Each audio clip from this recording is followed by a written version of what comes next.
any successful residential plumbing service business in the United States right now is using the identical system that I'm using. It looks daunting and intimidating and impossible. The reality is it really isn't that bad. You'll be surprised at how fast you can start making money, how much money you can make. It's a time-tested, proven way of doing your business. When you're under stress in your business, you're not just gonna be like, I'm expert business owner. I will just make good choices.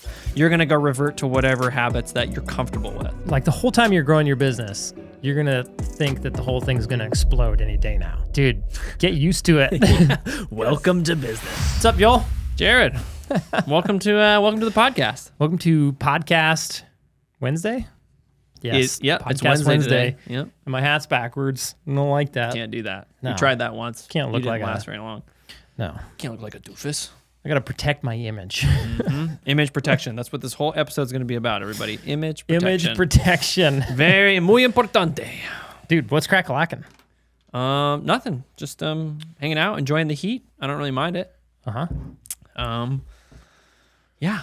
It is. It's freaking hot, dude. Yeah, it is. I mean, when we went biking yesterday, and there wasn't very many people there, and it's probably because it was 99 degrees. 99 degrees. But when you get into the trees, it wasn't that bad. Yeah, it's not as bad in the trees. Like, we've been going in the morning and it's 75. Yeah. And honestly, going 99 in the trees, it wasn't that much worse. I drank more water, but it Yeah. wasn't that much worse. Yeah, it didn't feel that much different to me. Like, once we got in the trees, I was like, oh, yeah, Yeah. it's just hot still. Maybe I'm just getting used to it. Yeah. Maybe. I just choose not to complain about it because I'm like, in my head, when I moved to Florida from Alaska, everybody in Alaska was like, you know, it's hot there, right? I'm like, I do know this. You're like, you know, you're not going to like that, right? And I'm like, I'm Wait, going you to be mean okay Florida's with it. going to be hot? Yeah, exactly. And it was Yeah. like this thing that everybody had to keep telling me. And so I made a choice. Nice back pop. Dude, that was a good one. That felt really good. Man. Anyway, but I made this choice. I was like, I'm just not going to complain about the heat. Yeah. And so it's just like, yeah, it's hot. Yeah. It's okay. I live in Florida. Yes. Kind of a dumb thing to complain about. What they don't understand is, like, it actually gets a little chilly here in the wintertime. Yeah, I haven't experienced that yet. I'm looking forward to it. You will. It'll be nice. I'll complain about that, though, for sure. Yeah. Well, you got to complain about something, right? I know, right? You know? So today I want to talk about the top 3 mistakes that plumbers make when growing their plumbing business. Okay, makes sense. Yeah. Okay. And I don't know all of them off the top of my head, but we're going to get into them. And so I guess let's just start with, like, there's one that's just the most eminent on my brain right now because we've just been talking about it a lot, been thinking about it a lot, been dealing about it a lot. And I watched this podcast episode. Actually, it was just a short that I watched or a reel from Rob Dyrdek. And he's like old now. It's kind of weird. I know he's old, but he's like very smart. Like, Yeah. Like when I was watching Robin Big, I wasn't like, this guy's a smart entrepreneur. I was No. like, this guy's a funny skateboarder guy with a friend. Yes. And what's funny about now he's like, this guy's a smart entrepreneur. I know. What's funny, like, if you go check out his reels, he gets a lot of hate, dude. About what? He's got quite a few followers on Instagram. He's at like 7.7 million. So he's pretty high up there. Yeah. There's lots of people to hate. But dude, he gets a lot of hate of people just like they'll be like, Rob, 2016, and they'll have some dumb saying that he said. Sure, of And they'll be course. like, Rob 2023 with an arrow pointing up to the video. Yeah. But Pretty funny. yeah. And just, he was the reel he was doing. Like, I watched one reel where he's like, I have optimized my morning coffee experience. Yeah. And he goes through his whole routine of his morning coffee. He's got to have rainforest blend coffee because it's the highest quality coffee. So it's grown in a rainforest with gorillas. So it's got to have gorillas in the rainforest. Yep. And I know what coffee he's talking about too. It's actually good coffee. It's not like super expensive or anything. It tastes delicious. So it's shade grown, right? Right. And then he's like, everybody's gonna give me a little bit of crap about this, but I gotta brew my coffee with Fiji water. So he's got Like the Fiji bottled water? bottled water. So he's Okay. got 2 bottles of Fiji water Okay. that he pours into his coffee maker every morning. And then, yeah. And so then he's like, okay, so I got the coffee and I got the coffee maker and the thing, but then he delegated somebody actually, he has somebody make sure that there's always coffee there. It gets pre-ground and put into his coffee maker, right? And then they set the 2 bottles of Fiji water there. Gotcha. So when he wakes up in the morning, he just pours the Fiji water in yeah, and then hits start. and that's he's it. got his coffee, right? Mm-hmm. Dude, he got a lot of crap for that. I'm sure he did. So the crap was probably like, "Well, you got to delegate somebody to do something stupid like Yeah. that." And blah blah blah. Yeah. Yeah. Yeah. And now I'm like, like, Could I delegate somebody to? could we have somebody show up to my house and just set Fiji water next to my coffee machine? So like, what's the lesson there? Like, what is the interpretation of like doing that? So if you watch any of Rob's stuff, he's big into like optimizing your time, but like Yes. on a whole nother level, Sure. like a wild, crazy level. Yeah. That's probably hard for a lot of people to even like comprehend. Right.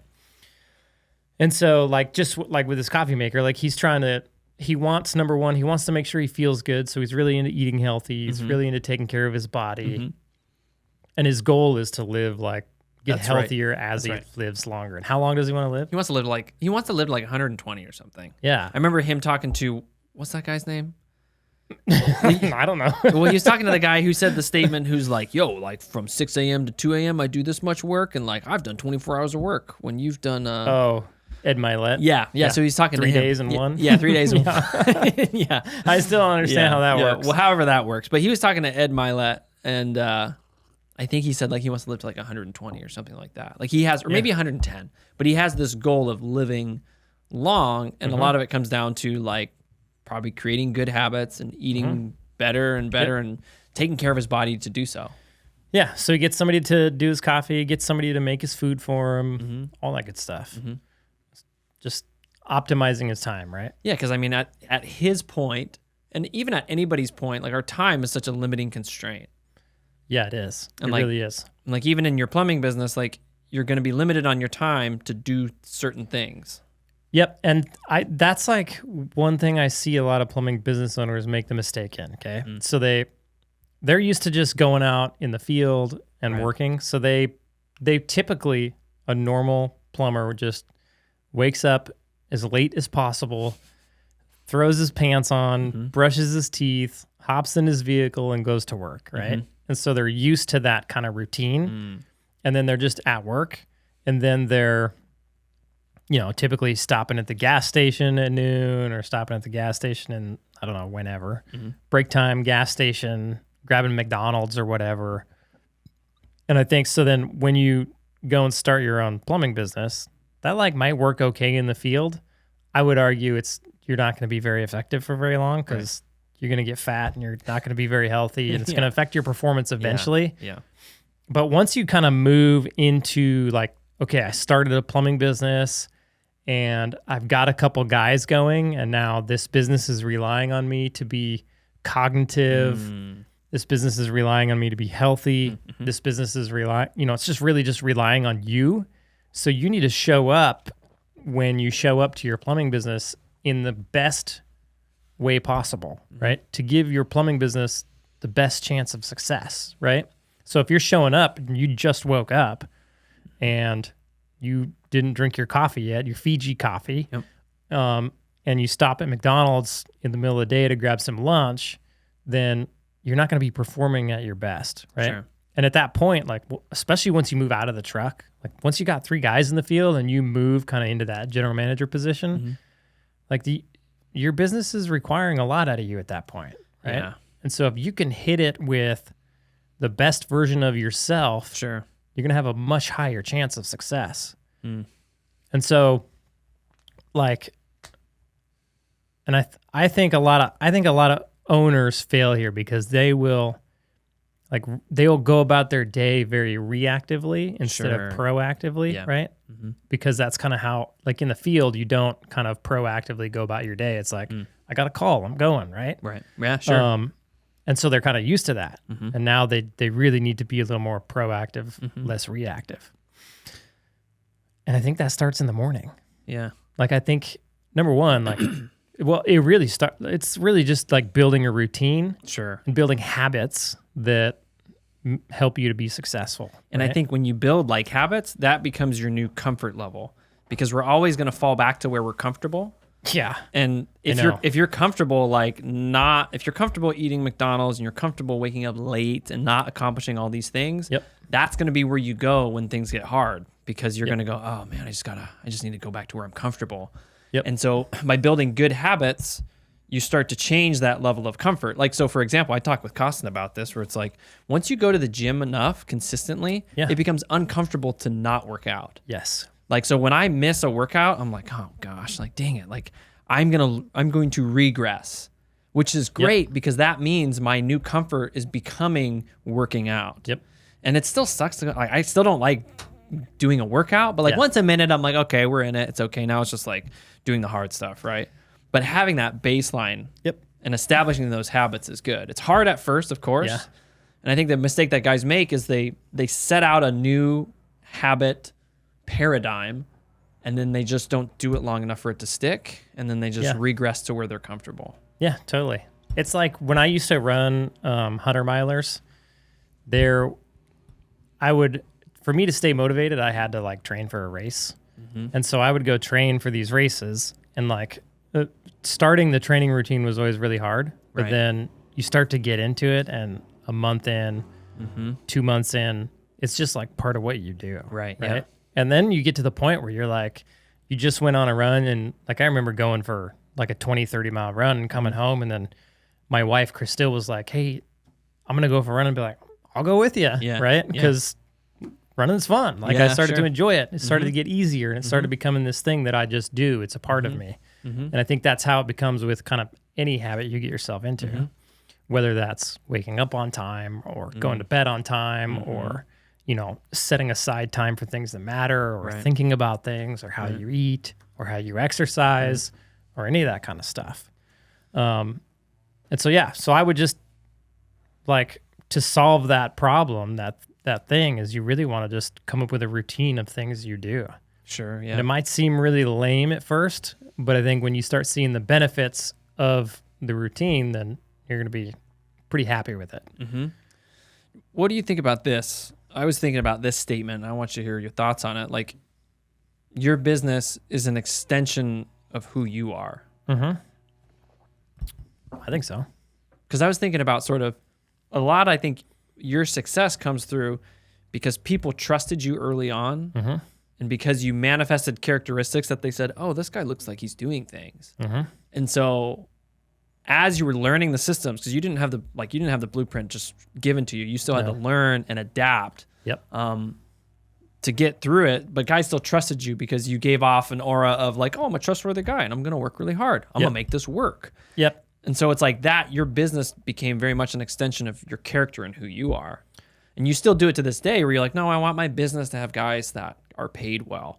We don't want to like just be like, oh, he made a mistake, let that person go, let's get another guy. Like, well, let's figure it out. Let's try to speak into this individual's life so that they can make corrections before we just cut ties or whatever. Yeah, I think that's probably pretty accurate. I could have done a lot better at being more intentional with my time and my habits. I would have saved me a lot of headache. Maybe I probably wouldn't have gone any faster, but it would have been a lot easier to go as fast as I did, right? Because I remember like my son, Costin, he's our video editor now. So he was looking at a video there's a video on our website, on Prospector Plumbing's website. And it's like one of the first videos that I really, it wasn't the first video. I'd like messed around filming videos for our social media. And then I was like, you know what? On our website, I need to just tell people what this business is about. And so I went and I filmed a video. And if you go watch it, like it looked like Costin, my son, he goes, Dad, I was watching the video on the website the other day. And he goes, it looks like you just spent like 2 years in the dungeon and you like crawled out and you're like, oh my gosh, what happened to this guy? And it's true. It's because I didn't put in the habits of staying healthy while I was growing my plumbing business, right? And I probably would have been in a much better headspace, mental space. I would have had more energy if I just would have put the habits in to stay halfway healthy, halfway in good physical shape. So I think it's super important. And I know like a lot of people struggle with it because they get they start feeling like overwhelmed, and they don't set aside the time to like really think about their business and where they're going and what their next steps should be. And it's all super scary because you've never done it before. And so if you can go develop habits and routines to help yourself through those processes, then it's going to be a lot easier for you. So I would I really want to just like map out what that looks like. Because we got, I don't know, we got another hour and 45 minutes. Yeah. We only got 2 other, bad things you're going to do. 2 other reasons you're not going to be successful. So let's just map it out. Sure. Well, even like before we go into that, like it's the reason why this part is so important is because you need to build a foundation of habits. So when things get hard and you feel like you can't do it, like your body is like still on your side, right? Yes. Because when things get hard, but you're already losing sleep, you're already not healthy, it's going to be so much harder to be like, I guess I'll keep doing the really hard thing at work. It's like, you're just going to want to regress to like, screw it. I'm just going to like. It's like taking a guy who's not stressed out and giving him stress, a little bit of stress, not that big a deal. Take a guy who's stressed out because he's not sleeping enough, not eating healthy enough, not having the time to think ahead. And then adding stress to that, like he's already stressed out. Yeah. And then you're just going to add more stress. You're not going to deal with it very well. Yeah. So it's super important. Yeah. I mean, and like, again, like going into owning a real business isn't like a casual, trivial thing. Like there's a reason why people fail at it is because they don't actually rise to the standard required to be successful at it. Which means they have to go through a metamorphosis to become something more formidable. Bless you. Excuse me. Are you even listening to me, Jared? No. Nope. Oh my gosh, I can't believe I actually don't. All the podcasts, I just don't listen. I mean, everybody knows. It's obvious. Yeah. Oh, jeez. But anyway, like. We'll just cut to my face when you're talking, and everybody be like, wow, he's not even listening. You're just on your phone. That'd be funny. Anyways, but the point is like, you need to essentially like rise to the standard and the occasion of like a good business owner to expect to be successful. Yeah, I've always said it, and you've heard me say it a lot, but I think that growing and scaling a business, yes, there's tactical things you can do in your business that are going to help you out a lot. There's like best practices, a way of doing business that's going to help you out. But the one thing that I didn't anticipate was the business's growth really depended on my personal character growth. Dude, and that's like, I mean, we see that like struggle in the coaching program where you can see when guys start to sort of lag behind, and it's because I think their character hasn't made this switch. So they're like, oh man, this is just hard. And you're like, yeah, but you yourself, you haven't turned into the person you need to be yet to accomplish that next thing. Because a lot of times people will be like, well, this is just, it doesn't work because of this, that, and the other thing. You're like, guys, the systems are like pretty black and white. Like how that goes is just, pricing, marketing, systems, et cetera, et cetera. But you need to become the person to be able to, successfully navigate those things and take on that responsibility and that difficulty well. And here's the thing with that is you can't just set out to become that person. Right? Yeah, it's not like today because everybody's tried this. Like, this is a New Year's resolution. Like, Jared, tomorrow I'm going to start running 15 miles a day. Yeah. And then okay. Well, like when you're going through your business, like you don't even know what kind of person you need to become. Yeah, that's true. Like 90% of the time, right? Or you might not even know that you need to become somebody different. Yeah, until you're in the thick of it and you're like, this isn't working out. Like I need to do this differently. Or, man, Jared wants me to do this thing that he teaches in his program, but like that's really uncomfortable, or I'm not very good at that. Well, that's a time for you to grow as a person, grow in character, grow in these skill sets, right? And I think the only way that you're going to be able to make that growth is just by doing the things. Yeah, so just sure, of course. Committing to the growth of your plumbing business, like developing that attitude of, okay, no matter what it takes, I'm going to grow this freaking plumbing business and I'm going to make it successful no matter what. And then just going for it. And then as you go for it, you're going to run into these things where you're like, holy crap, I don't know what I'm doing, or I'm not very good at this. And then figure out how to do it better, right? Figure out how to do it well. Figure out how to develop the skills and the character that you need in order to do it, right? Because you can't go beforehand and figure it out. Right, yeah. But if you don't commit to it, then it's going to be real hard for you to Like when you get to that point, it's going to be hard. It's going to be weird. It's going to be uncomfortable.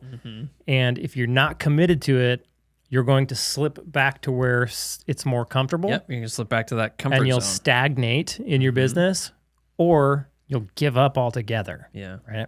And I think that's why we say it all the time on all of my reels and stuff. The difference between successful people and unsuccessful people is the unsuccessful people just stop. Right. And what it really is they just stop pushing forward. They stop doing. They just slip back into their comfort. And so they either stagnate or they quit. One of the two. And either one is a regression. And either one is like in these things, there is no point where you just stay where you're at. Yeah. Like when you pause and stagnate, you then start to go back. Like we gave the example of like Sisyphus pushing the rock up the hill. Yeah. It's the same thing with your business or really with any habit, right? Yep. Like if I stop working out tomorrow, my muscles will slowly atrophy. It's just how it is. Yep. Yeah. Like if you envision like you're pushing the rock up there or the big giant ball up the hill, right? The way I like to think about that is there are times in your business where, and you're going to feel it throughout the whole growth of your business, where you get to you get a little bit of relaxation and you're like, oh man, finally, I think this is going to work out. Right. And you get those moments, but then you got to keep pushing that ball up the hill. Right. Yeah. And then it gets hard again. And so what happens if you get that moment and you start pushing, but it gets hard, you're just going to regress back to that comfortable moment where you're like, okay, I'm just going to chill here for a little bit because this next thing is hard and this is difficult and this is uncomfortable. So I'm just going to like chill here for a minute. I think maybe that's okay if you need a break. Sure. But ultimately, if you can develop a routine that sets you up for success, you should just be able to just keep pushing that ball up that hill. And then being self-aware that when you come to that moment, to actually know that like, is this a good place for a break or do I need to push in this moment? I would say just always push. Yeah, sure. Unless you're just worn out. Right. Right. Like hitting like a burnout moment or something. Yeah. Because I think that's a real thing. Like there were times when I was pushing on my business real hard where it'd be like noon and my brain would just be fried and I'd be like, I'm just going to like not do anything the rest of the day. Yeah. Because of whatever I do, I'm not going to do it very well. Yeah. So I might as well do nothing. Right. Yeah. But I think in that instance, if that's outside of your habit, then it's like almost an exception to the rule. Yeah. Where it's not like, oh, I'm just gonna like not do it today, even though like, well, you didn't do it yesterday either. Like, well, but like I'm still tired from yesterday. Well, that's what I do every day. Yeah, and then I you're only like, work half the okay, day. so we're just lying to ourselves then. We're actually not doing the thing we're supposed to be doing. Yeah. Yeah. It'll never get done. Yeah. Like the laundry. Yeah, or mowing the yard. Yeah. Well, I don't have any gas. I'll get gas tomorrow. Yeah. So, like, it's just developing habits to get to put yourself in the best spot possible to be able to actually accomplish something, to actually be able to grow, to actually be able to continue to push that ball up that hill, to actually get to those comfortable spots and then go, you know what? I'm going to just keep going to here and then I'm going to keep pushing forward here. Right. Like that hand movement. Yeah. I feel like I'm in an opera or something. I know. That's why I went, oh. I always look at those guys and laugh. And here you are, just doing one of them. Oh, yeah, man. I'm just secretly just jealous. Yeah, you're like, I wish I could be an opera guy. Man, that'd be rad. Yeah, career bucket list goals. Dude, it's on there. Yeah. So, morning routine. I don't want to say morning routine, but like the night before, right? Sure.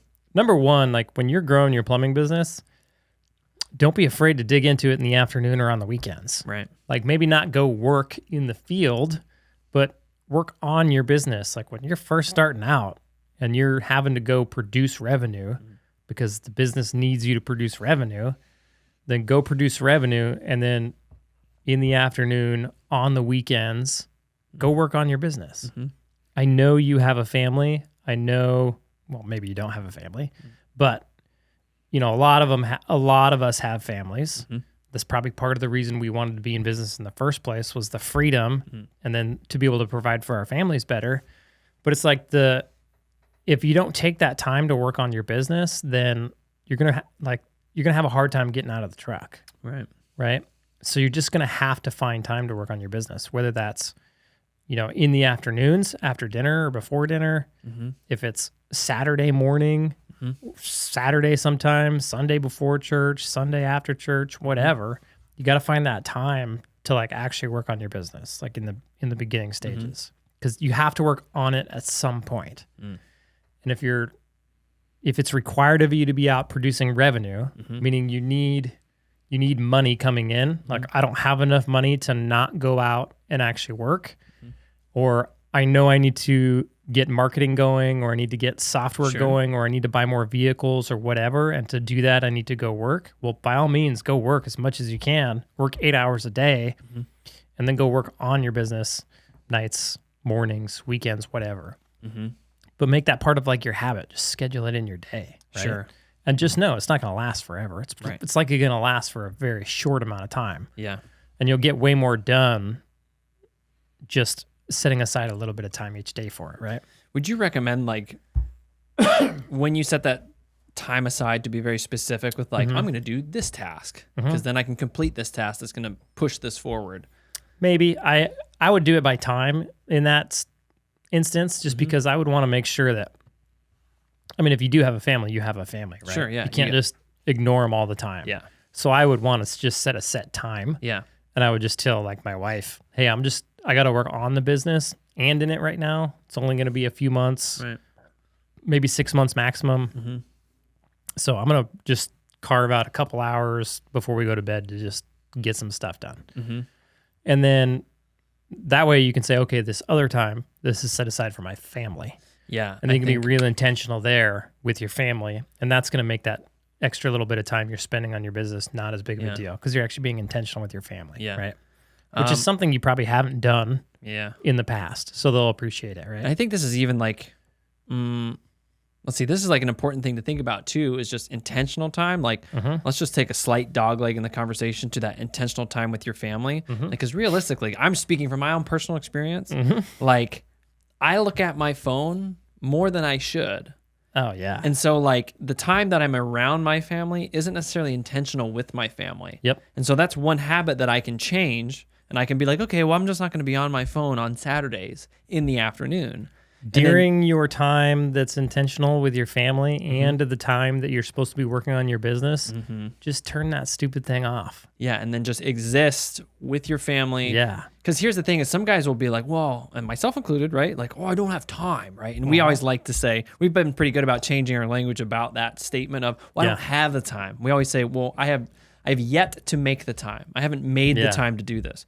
Which, guys, I think is a really important way to just structure your language. Because our language is going to inform our behavior. Yeah. So when I say, Jared, I haven't made time to do this task yet, that's communicating to you that you're like, okay, cool. You haven't made time yet. You need to make time to do this. It's like our favorite person always says, you only have time for what you make time for. Yeah. Yep. And I hated him for saying that for so long. Yep.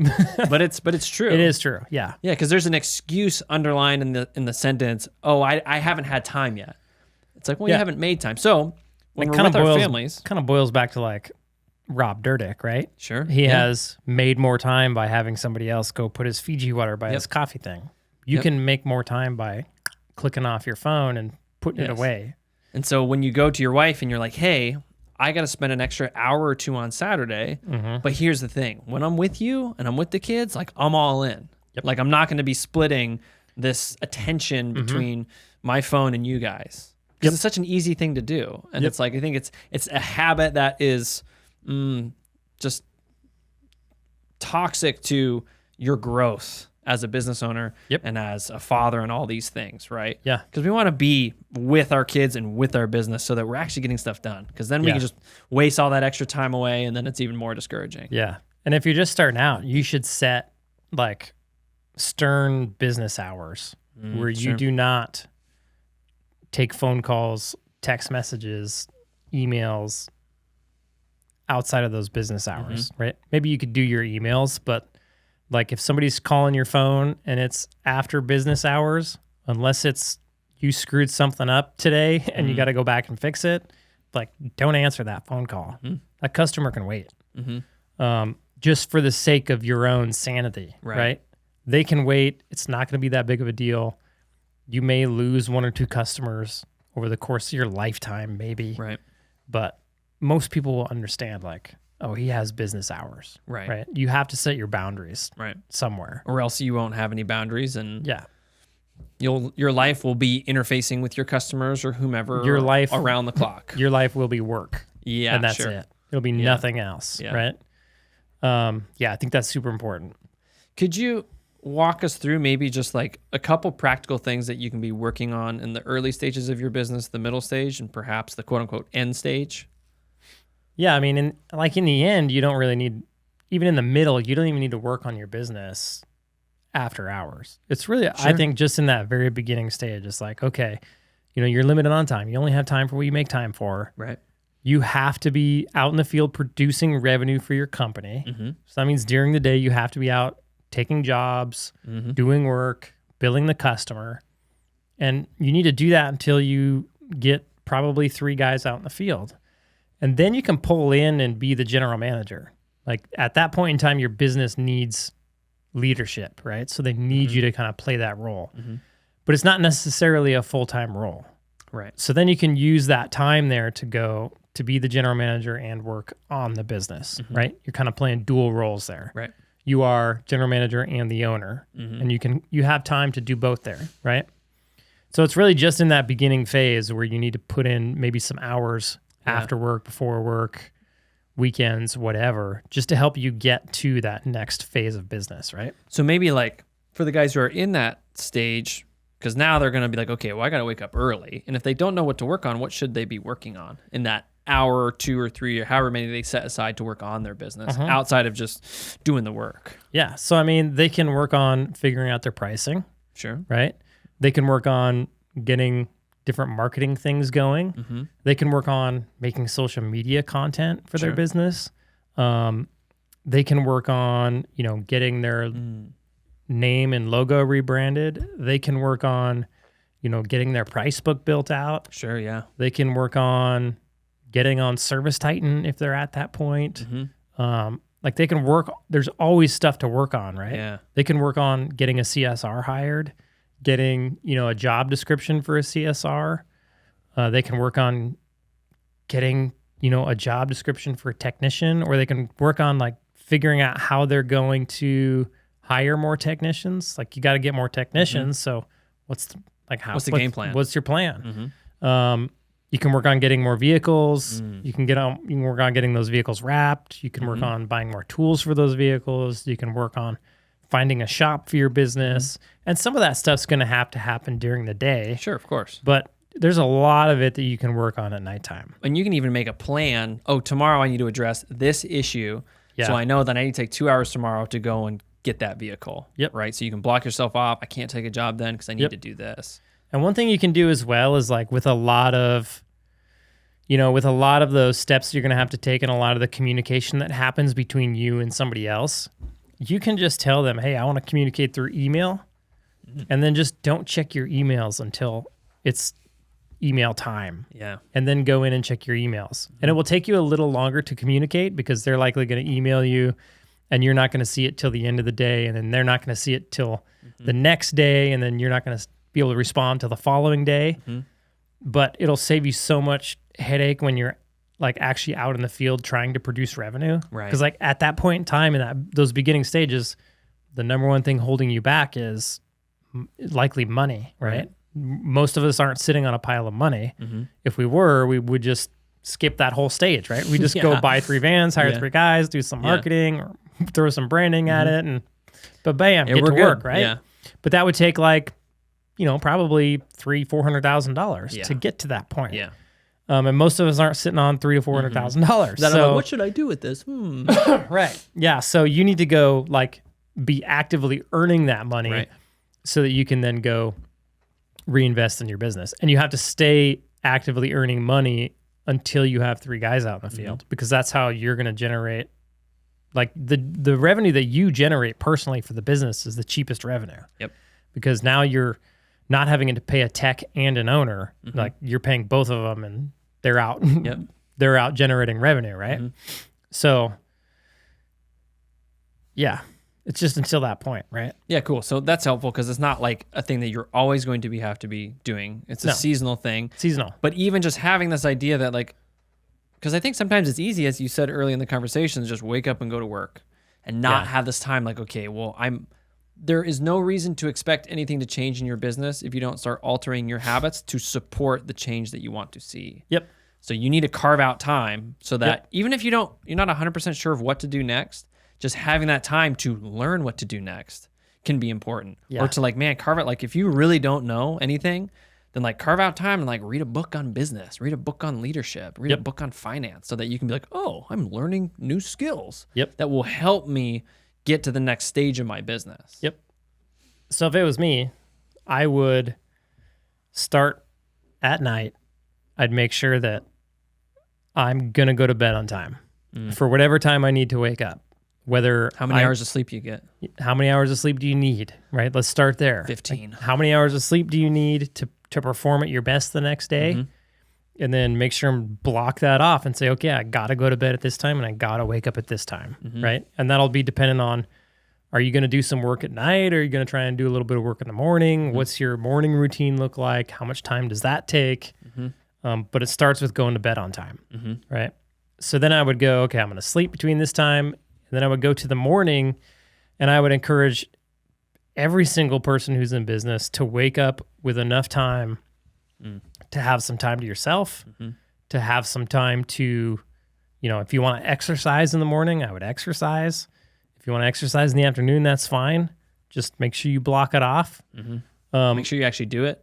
Make sure you actually do it, right? But I would that morning time is so incredibly important. So if you could just wake up in the morning, let's say you got to be to work at your first job at 8 o'clock. If you could just wake up at 6 a.m. and give yourself like 1 hour to either read a book that you're trying to learn some information about, read the Bible if you're into that sort of thing, and then have a journal. And in that journal, I would, number one, write one thing that I'm thankful for, because when you're going through your business and it's hard and you're like, I don't know if this is going to work, if you can keep, thankfulness top of mind, like typically you're so involved in your business that that's like your whole world, right? And so it seems like your whole world is caving in. And if you can just stop and be like, you know what, I'm actually just thankful that I woke up this morning. Sure. Or I'm thankful that I have such a great wife, right? And opportunities that I have a business, that I have these skills. That I'm actually like working on this and growing on it. Yeah. Like that'll just reset your mind, like right at the beginning of the day, like, dang, today's a new day. I can conquer the day. Yeah. And I've already got so much, right? Yeah. I've already been blessed so much. I mean, being thankful is such a powerful tool because it guards against bitterness. It guards against entitlement. Yeah. And like when you begin to lean into your business culture, like having a culture that revolves around gratitude and thankfulness just makes a better experience. Yeah. Like I was always so intentional and still am to just be like, hey man, like thanks for what you do. But like genuinely appreciate it. Like, no, I really appreciate what you do. Yep. Like it's without you, we wouldn't be able to do this stuff. Yeah. But when that turns into I don't know if I do that or not. Well, that's what I'm here for. But like when that turns into the culture, because like, when I was working at the airline service, like I was very pleased and thank you orientated because it made sense to me. But everybody else became very pleased and thank you orientated. Oriented. Thank you. I don't know. Yeah, Potato, you're potato. probably right. Potato. I don't know. Comment below. But what happens is then like the communication is just smoother when it's like, hey, could you please do this? Hey, thanks. And then the more genuine you are about it, it just transfers. But I think that starts with actually being thankful yourself and recognizing the benefits. Yeah. Because work can suck sometimes. Yep. And so I've been in the stage where I'm like, dude, it sucks. Like in Alaska, it's 35 below out. Things are breaking. People are mad. Like this is the worst ever. And then for me to just be like, from my perspective, like as a Christian, be like, Lord, thank you. Thank you that it sucks today. Yeah. Because I am learning how to be thankful even when it's lame.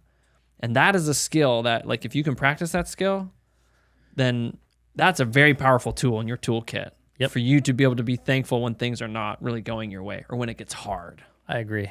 It's a great way to start your day. Yeah. Yeah. So then in that same journal, the next thing I would do would be just to take some time to think about your business, right? And just think about like, okay, where am I going with this thing? Like write down like, I know when I was growing, I wrote down like my goals. Like I want to make $1 million a year. Or I wrote down prospector plumbing makes me $1 million a year. Wrote it down every single day. So I would write down some of those things, but then I would also take some time just to think about, okay, how am I going to get to these goals? And what are the things that I need to be working on in order to get to these goals, right? The first time it might be a little more difficult, and you might be working on the same thing for like a month, which is totally fine. And you can write the same thing every single day for a month, and that's totally fine. But to identify those things, I would look at my business and go, okay, what's my biggest constraint in my business? What's stopping me from moving forward to the next step, right? Or even just what are the steps that I need to take? Right, yeah. Like, okay, in order for me to get there, I need to hire another technician. Okay, what's holding me back from hiring another technician, right? What's the one thing that I can work on today that will get me closer to hiring another technician? And that will just allow you to start your day out with a good overview picture of where your business is, where you want to go, what you're thankful for, and the one thing that you got to work on today, right? If it's cash, you're like, cool, I just need to go out today and just earn as much cash as I possibly can. Sure. Yeah, now you're orientated. Orientated. Now you're directionally fixated where you need to go. Yes. And I think that will just, like, if I would have done that, it would have saved me so much thought power throughout the day, right? Yeah. Yeah, because it's important that we direct our attention properly. Yeah. Because like our attention is then going to be where we go, and that if our attention is scattered because our brains aren't collected, like we just wake up, we just get into work, we're all just all over the place. Yeah. You're just going to waste a lot of time and resources. Yep. And that means you're not going to accomplish as much, which means you're not going to feel as good about where you're at. Yep. And that's just going to put you in the spiral of, well, worst case, despair. You'll just be wishing that you were there faster. Right? Yeah. Because I do this all the time. Yes. I'm like, yeah, sure. I'm like, God, I just want to like, because I can see the vision in my head, right? And I still write these things down of like where I want to be every day. I'm like, man, I want to get there like now. Yeah, it'd be sure nice to have that right now. But it's so helpful for me. I still do this to this day. I didn't do this back then. I didn't start doing this until much later in my business. And I wish I'd done it in the beginning because it would have been awesome. But still to this day, now I go in every single morning and I'm like, okay, what am I working on? Like, where are we going? What's the biggest constraint? What can we do to solve this constraint? What do I need to do today to move us forward in that direction? And that just helps me go, okay, today I got to get this one thing done. Sure. And if you can get that one thing done just every single day for an entire year, you move exponentially further ahead than if you were, all over the place. Yeah, and then as a business owner, you start to build the skill of setting a task and accomplishing it. Yeah. Because as a business owner, as I've talked to you, it's like you can have so many things to do that you can sort of make progress on all the things and never accomplish anything. And then you know it too, right? You're like, man, I don't think I did anything today. It's like, yeah, because you worked on everything. But you should prioritize certain things so that then you can, okay, I did it. It's done. What's next? It's especially going to help the people when they get the 3 trucks in the field and then they move into the general manager position. Sure. You have this weird, awkward time where you go from being able to do work all day to now you're working in an office. You've experienced this. And there's just always a gazillion things to do. Yeah. And so you don't, and so if you're not purposeful on the things you do, then you won't get the purposeful things done. You won't get those things done that are going to move you to the next step, right? Yeah. Because there will always be emails to answer. There will always be somebody you had a call, or there will always be somebody you got to wire money to, or always be this technician that needs help or whatever. So if you can identify those things before you get to work, and then go to work and be like, I'm not checking my email or doing anything else until this is done. Because if this doesn't get done, I don't progress, right? Yep. Yeah, because early on in the conversation, we were talking about not being reactive. Yeah. And sometimes you just have to react because things happen. You don't have control of it. Boom, you react, you pivot, whatever you got to do. Yeah. But getting to the point where you can actually create a strategic plan and then execute on that plan. Yep. Now you've suddenly become an even different style of business owner. Yeah. Because then you said, okay, here's the lay of the land. We need to execute on these things. How do we execute, and in which order do we do that? Yep. And in your plumbing business, what's cool is it's like there is a way to do it. It's just knowing that way and then planning on the execution in those times in the morning. And then eventually when you're the general manager position to be like, okay, we got to execute on these steps to get me to the next part. Yep. My input of time can be directed in this task until we're done. Yep. Exactly. And then like when you start once you start moving past there and you start getting into like, you've hired a general manager, now you can start thinking about, and this is kind of where I'm at today, is like, I see these tasks or these steps that need to happen, and you can sit there and you can identify who's going to, like, should I do this task? Right. Or should I delegate this to somebody else? Or does this thing that I'm thinking about really even need to get done, right? Yeah. Is it even really something I should be worrying about right now? Is this just that thing that I like that's actually not helpful? Right. Yep.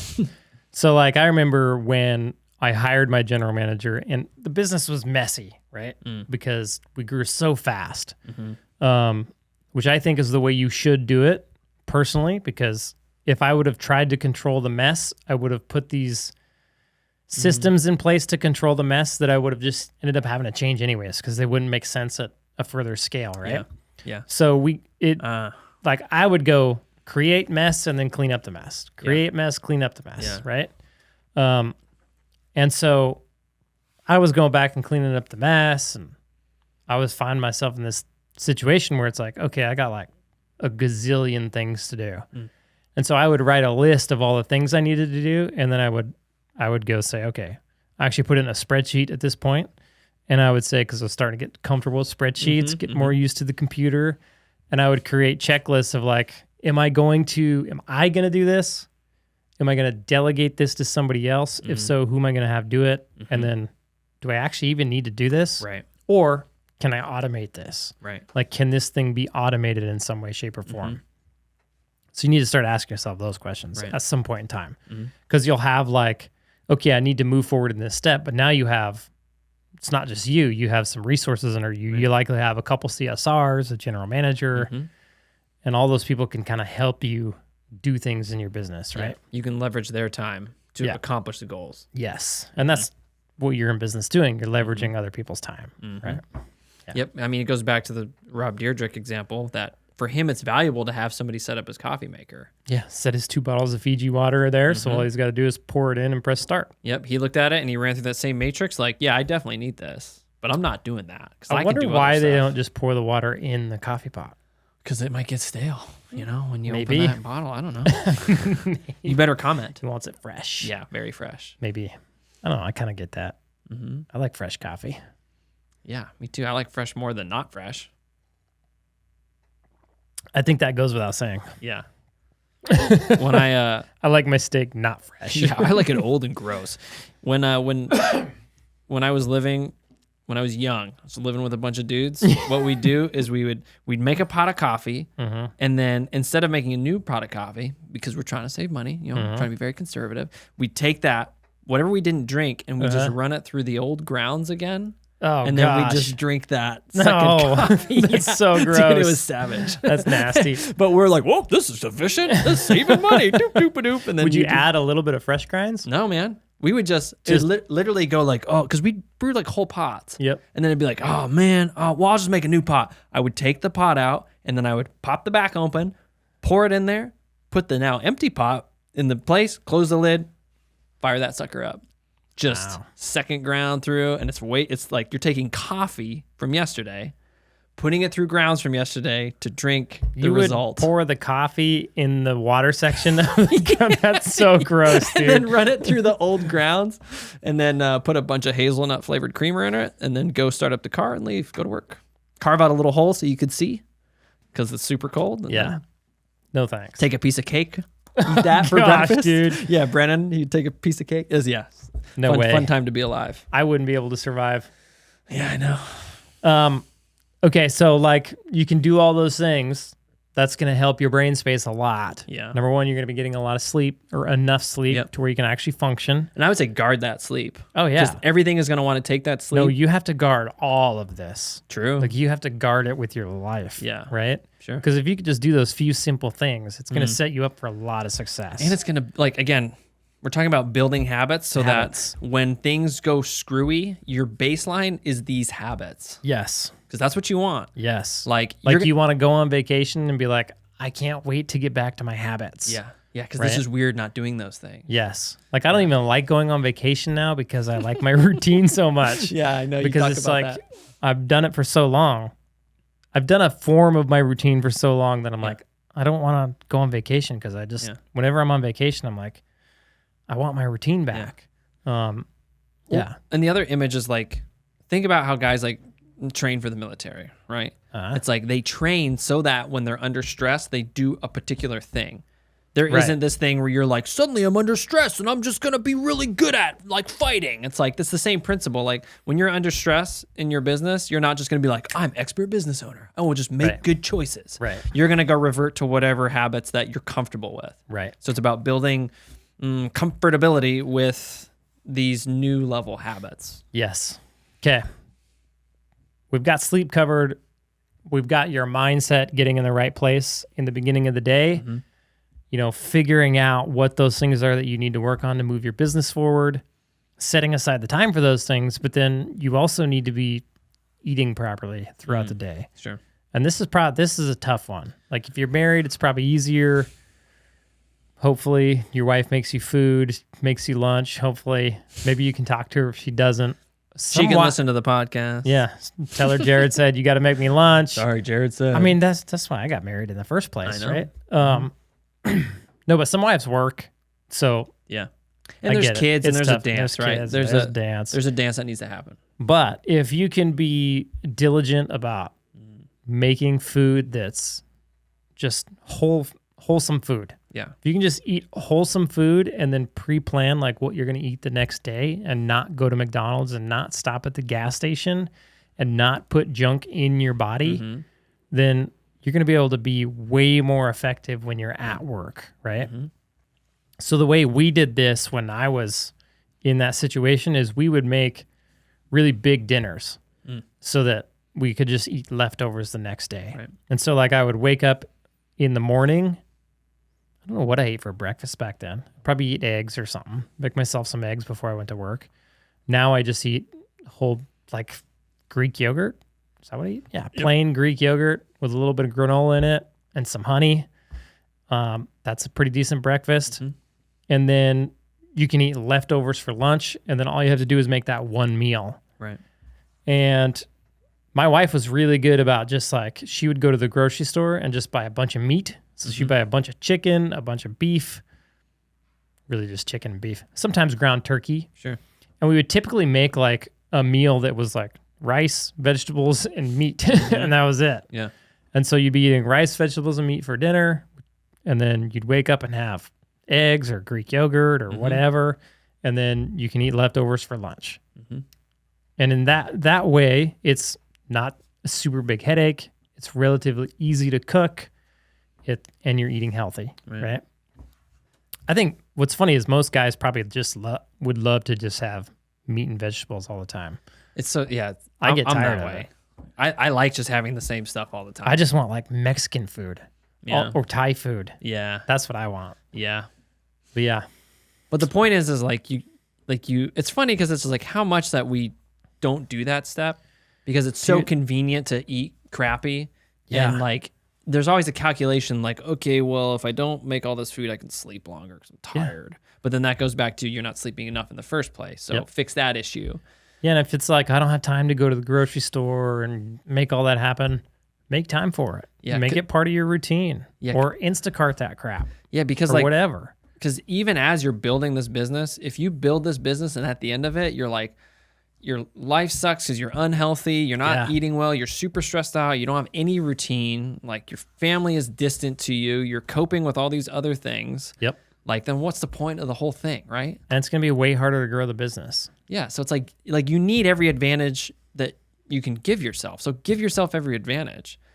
And the thing that keeps you from doing that is really just you actually doing it. Yep.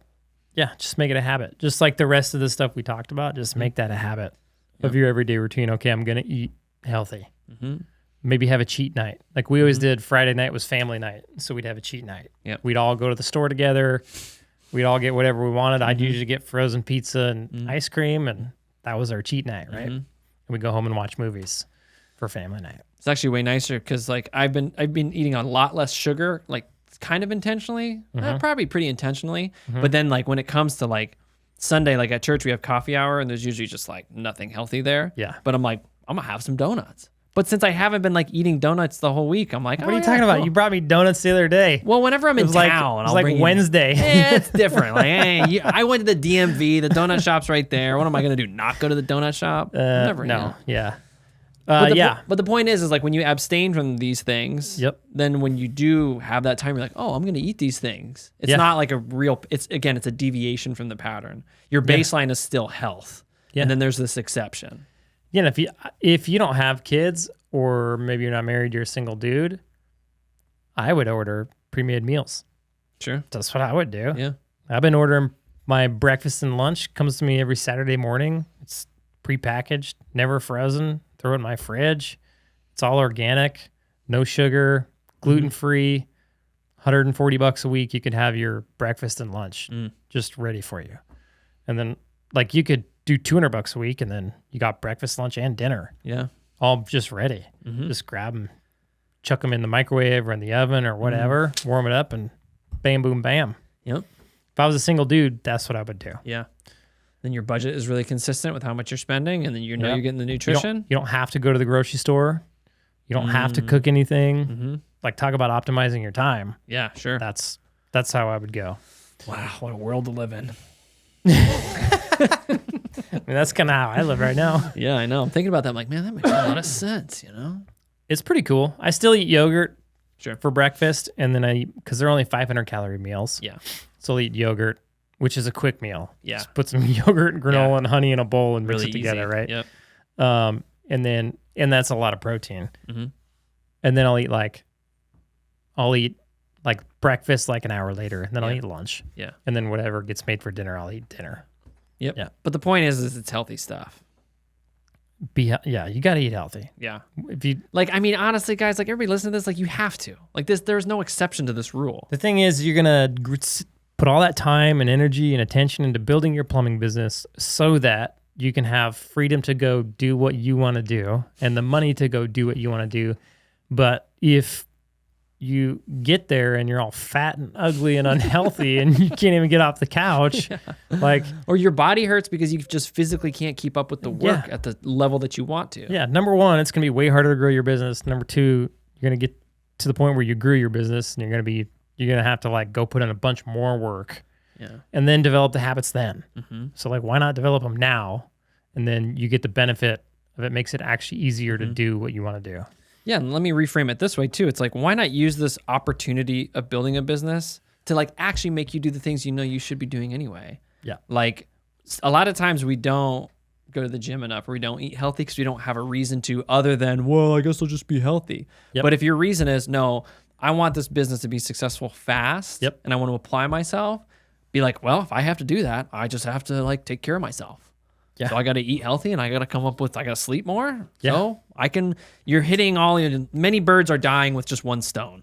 For somebody who doesn't eat healthy right now and doesn't get enough sleep right now and doesn't exercise at all, if they make those 3 changes, more sleep, eat wholesome foods, meat, veggies, rice, whatever, cut out just junk food in general. Yeah, just cut out processed junk food. Yeah.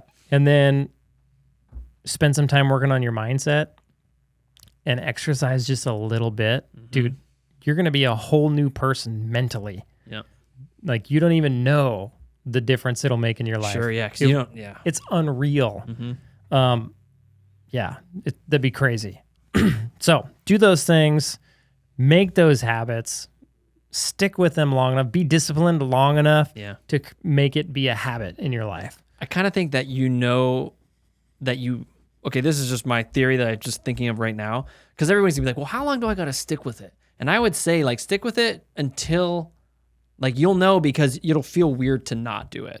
That's how you know. I think you finally cemented it as part of your identity. There's probably some statistics on like how long it takes to create a habit. Yeah, and I'm sure there are, but I think it's also like it's helpful to know that. But for me, even knowing that, like, well, I just got to do this 7 times or whatever, it's helpful to know that there's an emotional anchor that I feel that I feel uneasy if I don't do the thing. Yeah, because I feel for me, it always translates into I'm missing out on an opportunity. Yep. And I hate missing out on any opportunities. I'm like, crap, I'm missing out on an opportunity to get strong today. Yep. Great. Now I have to double down tomorrow. Like that's how my brain thinks.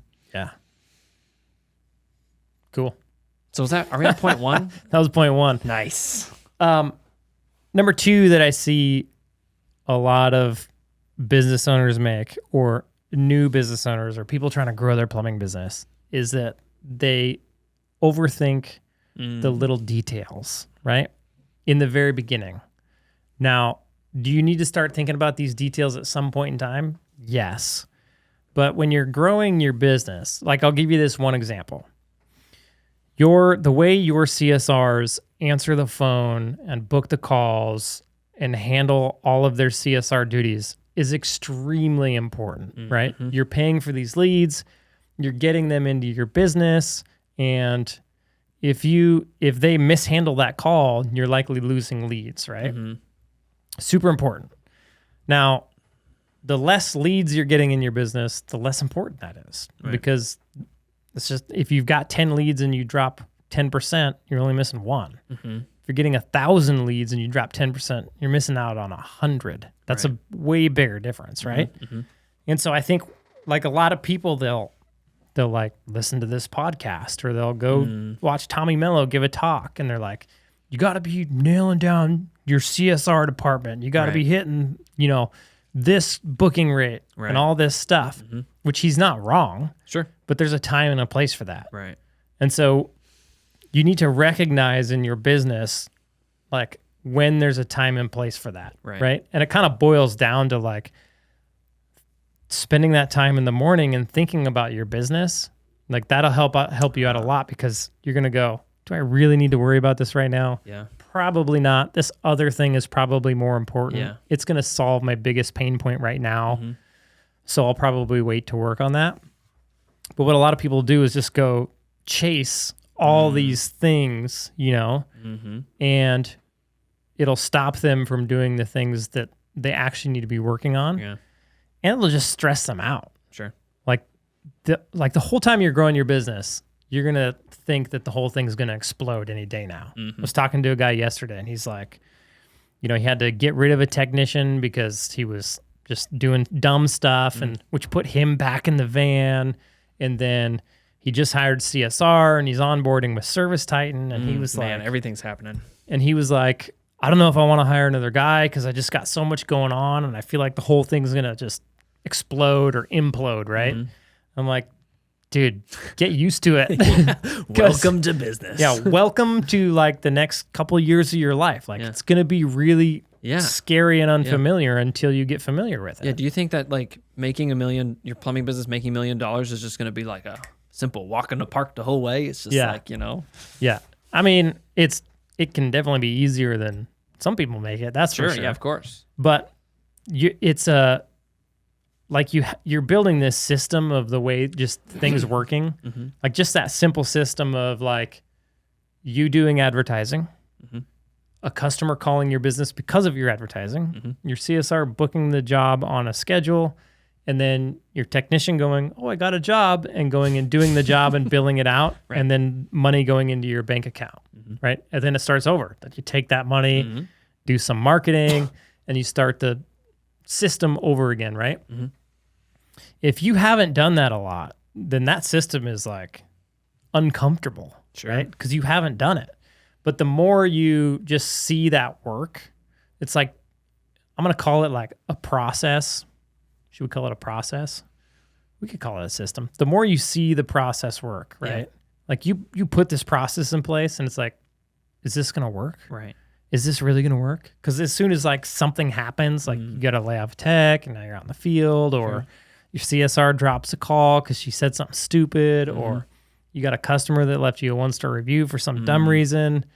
Like you start to question the process, because you haven't seen it work enough to know. Sure. You don't have the confidence in it that it's just going to continue to work. Yeah, right? you don't have the broader context to determine, was this the process's fault or was this just a thing that happened?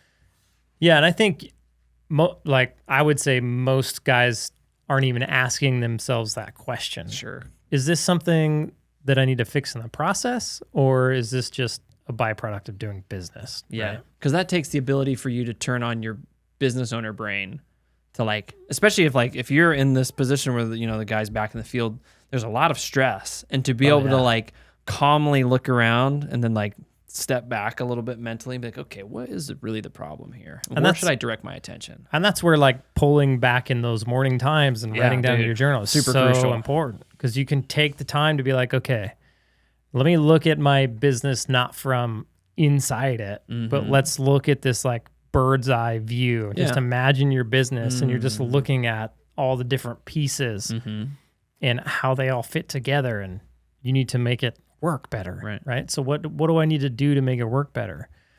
If you're not, like for this guy that we were talking about, like all of a sudden now he lost a guy, so he jumped back in the van and he's just very much just like in the weeds of his business, right?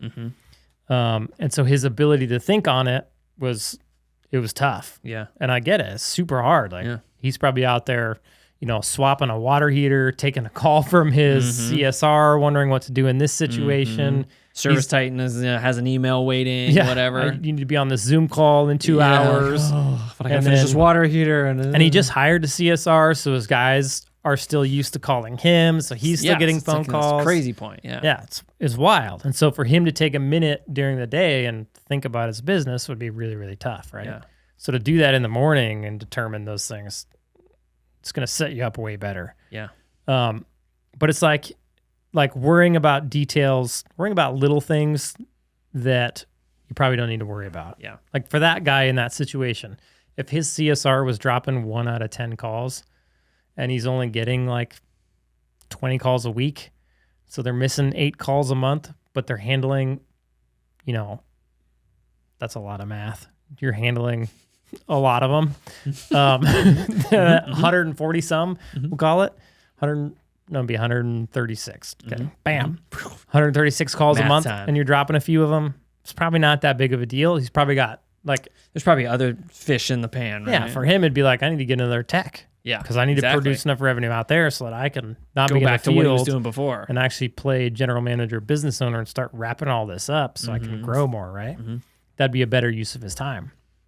But for him to think about that, tough. So rather than him worrying about weird little things, because imagine if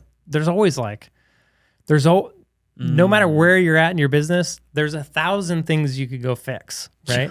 Yeah. And if you're going to put your attention on all of them, you're going to feel stressed out, overwhelmed, like it's going to implode, it's going to explode at any minute. You're going to accomplish nothing because you're just like lightly fixing everything, sort of. Well, yes, exactly. It's like in this guy's situation, like what he wanted to do was like, okay, I'm just going to like chill out here for a minute and start buttoning some stuff up before I keep pushing forward. And sort of the thinking is that like, I've seen the mistakes I've made. I'm going to chill out and sort of fix those mistakes, maybe develop a couple systems to make sure they don't happen again. And then I'm going to move forward. Is that sort of like the idea that he had? Yeah. And I was like, I would just keep pushing forward.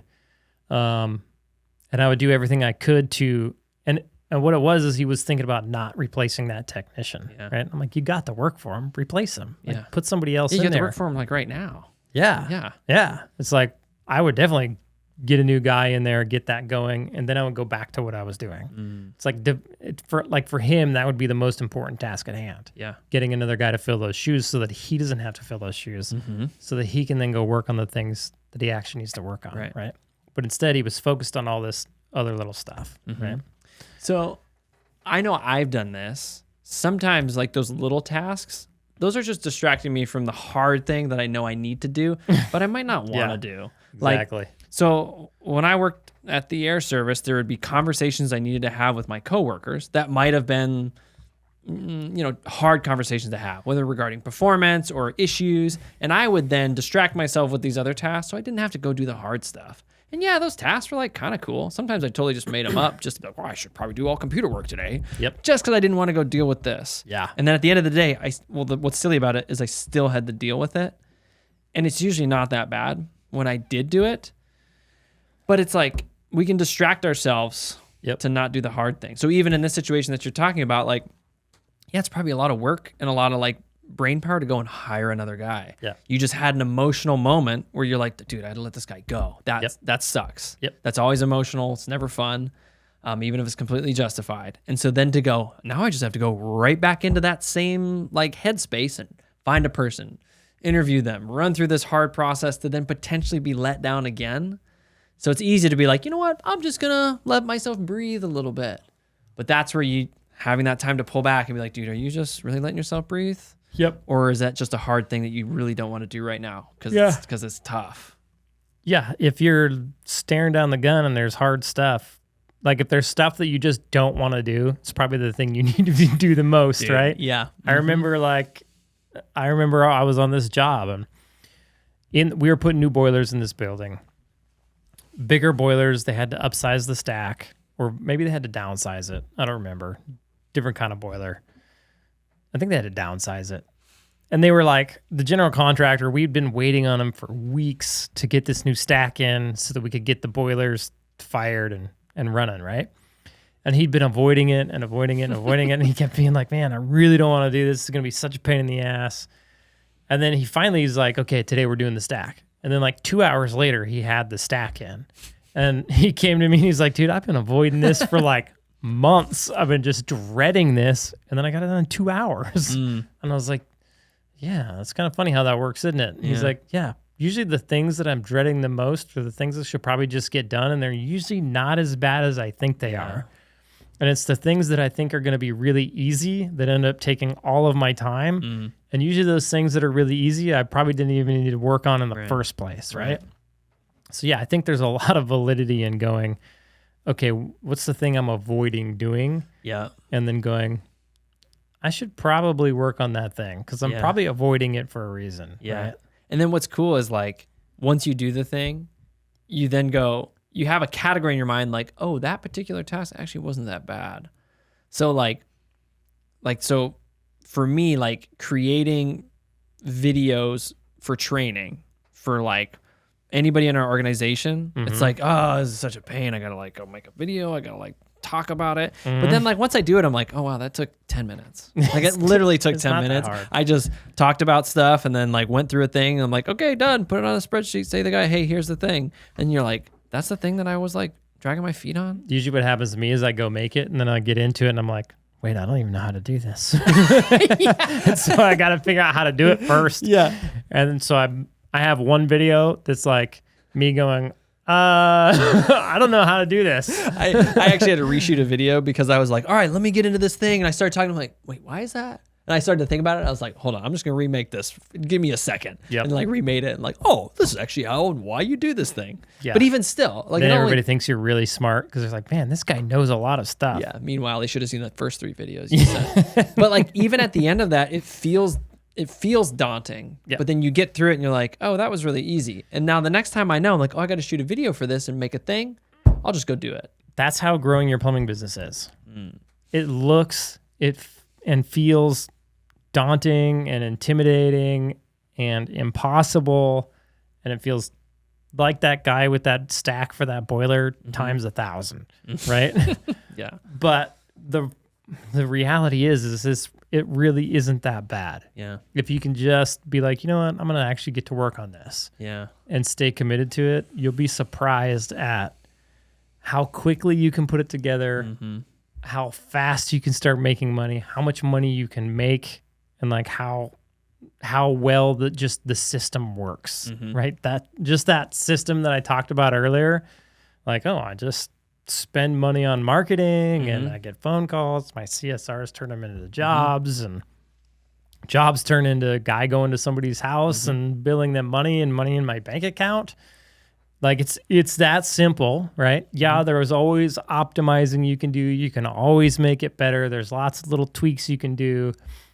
And I think people who talk on the internet and people like us who we got to spend 2 hours a week filming a podcast. So we try to dive real deep into some of these topics. You can go watch all those and think there's all this crazy stuff to building a plumbing business. But the reality is like, it's just like the basic system, super simple to put together.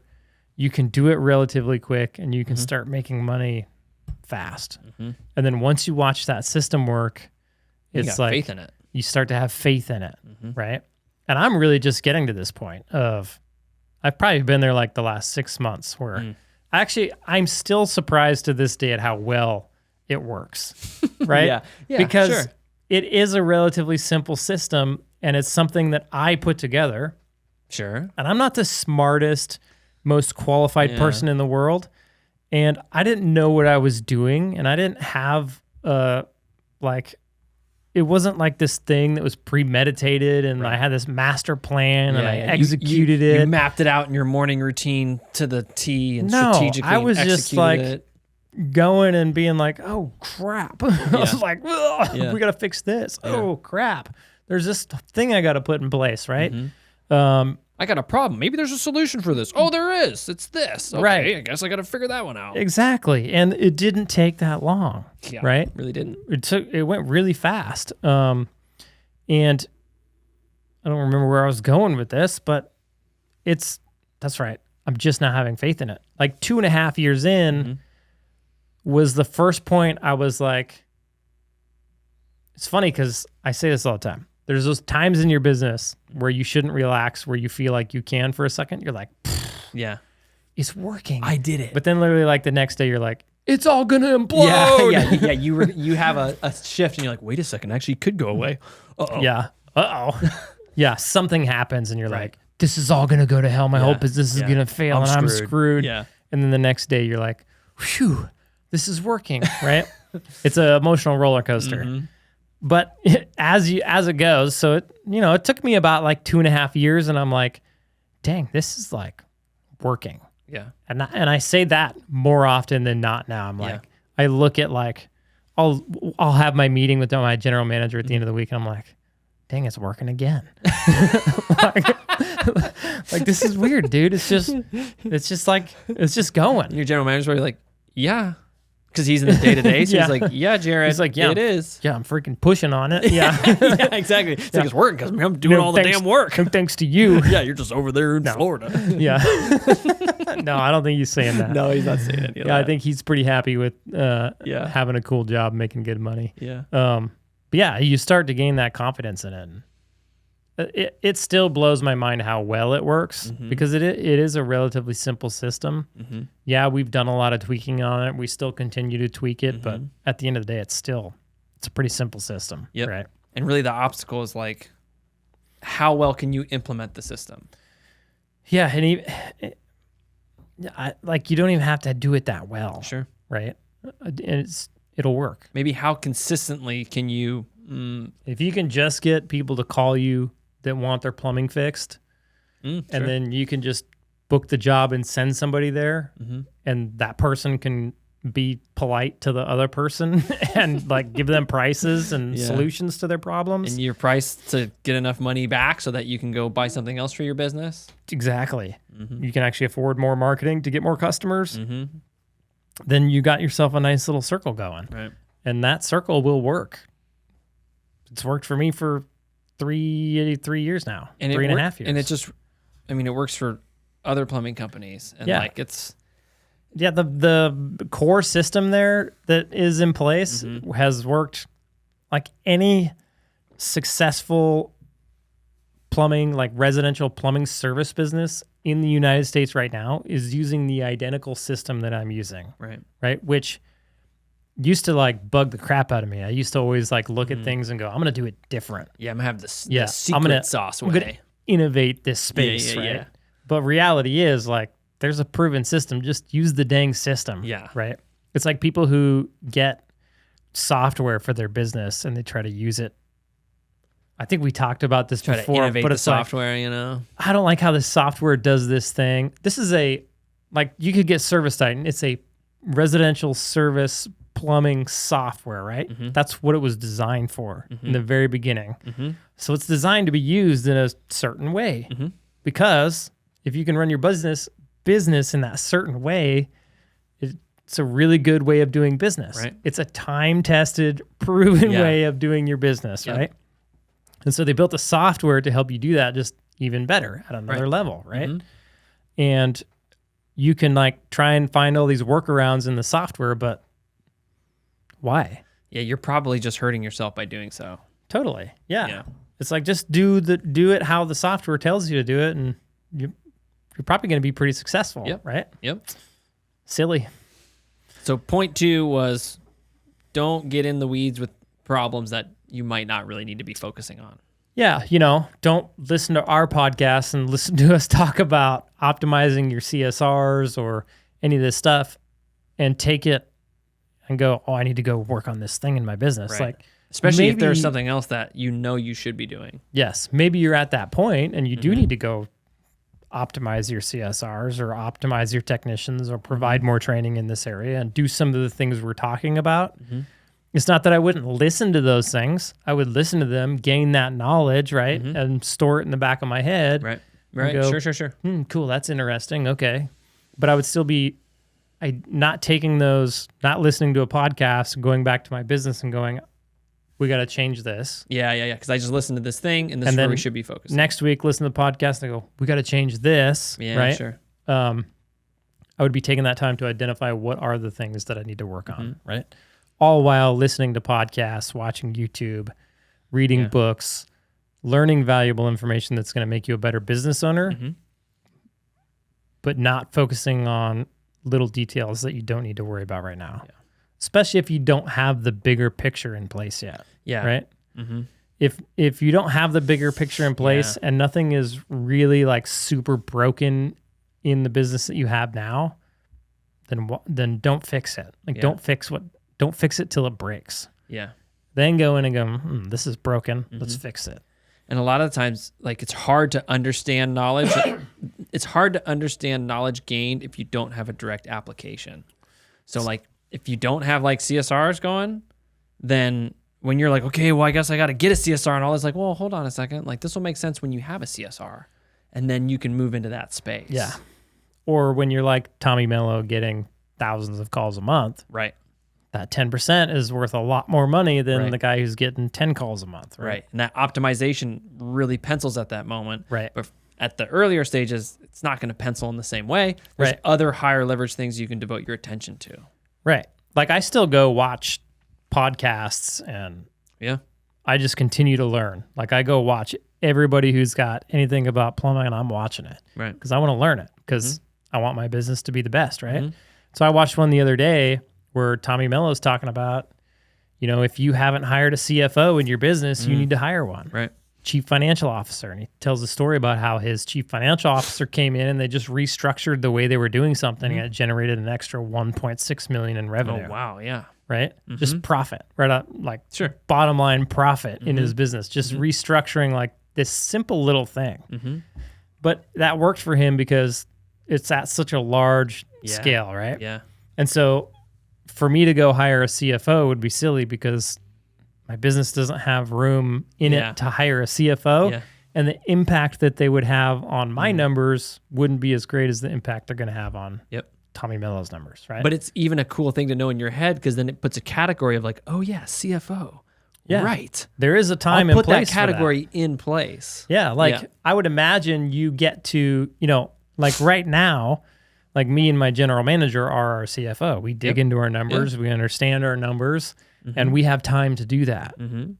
If we were to scale to a certain point, there's going to come a point where it's like my managers don't have time to dig into the numbers and understand the numbers, and I don't have time to dig into the numbers and understand the numbers. I need somebody else to go do all that work and then present me the information so I can make good decisions based on that information, right? It makes sense at a point, but right now it just doesn't. So, and the effect of it wouldn't be that great. Yeah. It's like we do like 6 million in revenue and Tommy Mello's doing 200 million in revenue, right? A little different. Big difference. Oh, yeah, big difference. Right?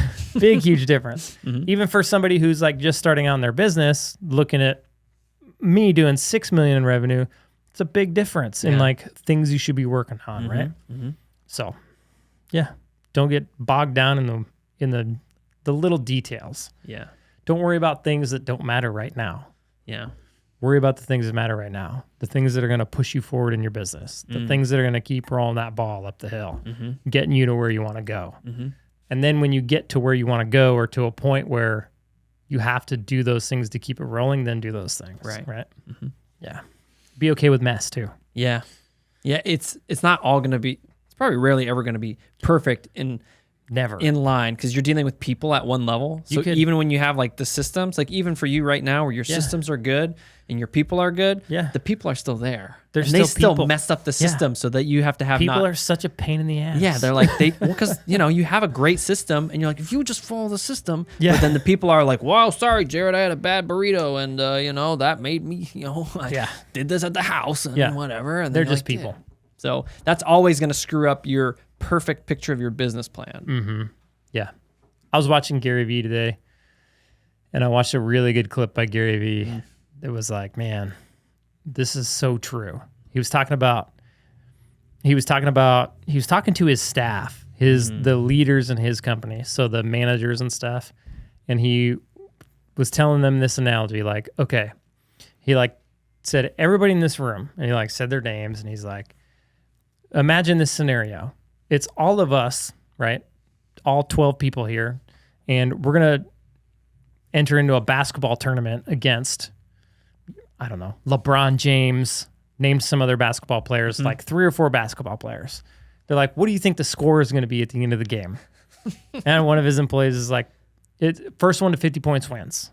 And somebody was like, probably 3 to 50. And he's like, so I'm like happy you thought we were going to get 3, but I don't think that's going to happen. It's probably going to be like 50 to 0, right? And he's like, so look at the 2 teams, and the people that won, they didn't win because they had more people. They won because the people they had were more talented. Yeah, He's like, in all of our departments in this company, we just need more talented people, right? Which I thought was super cool, and I don't know why I thought of it when you said what you said, but because we were talking about people, right? Yeah. But like when you're looking at hiring people in your business, and just like in that scenario, like all the people that work for Gary Vee, they're probably getting paid what, max 100,000, 200,000. Yeah, I don't know. The whole team of people, even if they're making 500,000, the whole team. Those 3 or 4 basketball players, they're way more expensive, right? Yeah. But guess what? They win games, right? They're talented people. It's the same thing for your business. Like if you can replace 3 mediocre people with 1 super talented person, but he's twice as expensive, that's 100% worth it. Right? So like, this is way off topic, but we get a lot of people, and we could just make this mistake number 3. Sure. Because I see a lot of people, they're like, well, plumbers around here, they make 30, 35 an hour. I can only afford 30, so I'm going to pay them 30. Right. And then they have trouble attracting talent to their business, right? And what you really want to do is you want to attract the LeBron James of the plumbing world to your business, right? The difference isn't as vast or drastic between some office workers and LeBron James, but if you can pay more, create a better company culture, take better care of your people, you're going to attract better people to your business. And the weird part about like today's day and age, because plumbers are so rare, right? Yeah, supply and demand. There's a huge demand for plumbers. There's a teeny tiny little supply, right? Super small supply right now.